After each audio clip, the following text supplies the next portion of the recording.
ડિસેમ્બરના પહેલા સપ્તાહ સુધીમાં ગુજરાતમાં કોઈ શીત લહેરની સંભાવના નથી. આમ છતાં સવારના ભાગોમાં ઉત્તર ગુજરાતના ભાગો, મહેસાણા બનાસકાંઠાના ભાગો, સાબરકાંઠાના ભાગોમાં ન્યૂનતમ તાપમાન લગભગ 12 ડિગ્રી સેલ્સિયસ જેવું રહેવાની શક્યતા રહે છે. કોઈ ભાગમાં 13 ડિગ્રી સેલ્સિયસ જેવું થઈ જવાની શક્યતા રહે છે. અને 4 ડિસેમ્બર પછી લગભગ ન્યૂનતમ ઉષ્ણતામાન થોડુંક વધવાની શક્યતા રહે છે. અને 8 થી 10 ડિસેમ્બર વચ્ચે ન્યૂનતમ તાપમાન કોઈ ભાગમાં 15 થી 16 ડિગ્રી સેલ્સિયસ જેવું રહેવાની શક્યતા રહે છે. પંચમહાલના ભાગોમાં પણ સવારના ભાગમાં ન્યૂનતમ તાપમાન 12-13 ડિગ્રી સેલ્સિયસ જેવું રહેવાની શક્યતા રહે છે. કચ્છના ભાગમાં પણ હમણાં 12-13 ડિગ્રી સેલ્સિયસ જેવું રહેવાની શક્યતા રહે છે. અને લગભગ 4 ડિસેમ્બરથી વાદળો આવતા ન્યૂનતમ તાપમાન વધવાની શક્યતા રહેશે. આ ઉપરાંત લગભગ પશ્ચિમ સૌરાષ્ટ્રના ભાગોમાં ન્યૂનતમ તાપમાન લગભગ 18 ડિગ્રી સેલ્સિયસ ઉપર રહેવાની શક્યતા રહેશે. મહત્તમ ઉષ્ણતામાન 30 ડિગ્રી સેલ્સિયસ જેવું રહેવાની શક્યતા રહેશે.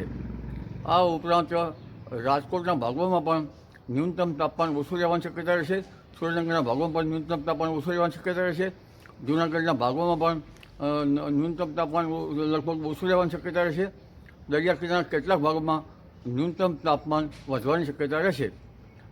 વાવાઝોડું જે ચક્રવાત બની રહ્યું છે ફેંગલ, એની અસર ઉત્તર તામિલનાડુથી પોંડિચેરી વચ્ચે થવાની શક્યતા રહેશે.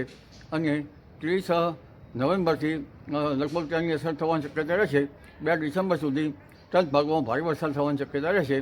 આ ઉપરાંત લગભગ આ દશામાં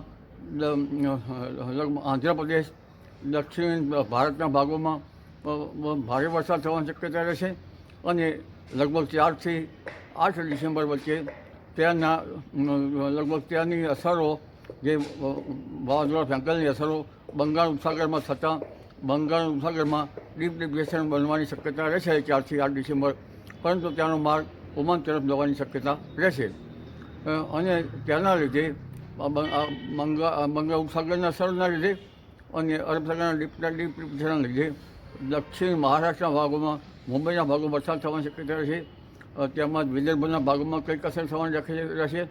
સુરત, વલસાડના ભાગોમાં પણ હવામાન પલટો આવશે અને ક્યાંક વરસાદ કે છાંટા થવાની શક્યતા રહેશે.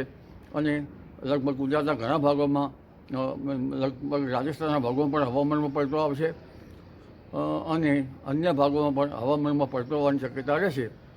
પરંતુ લગભગ મહત્તમ તાપમાન હજુ લગભગ 30 ડિગ્રી સેલ્સિયસ કે 31 ડિગ્રી સેલ્સિયસ રહેવાની શક્યતા રહેશે.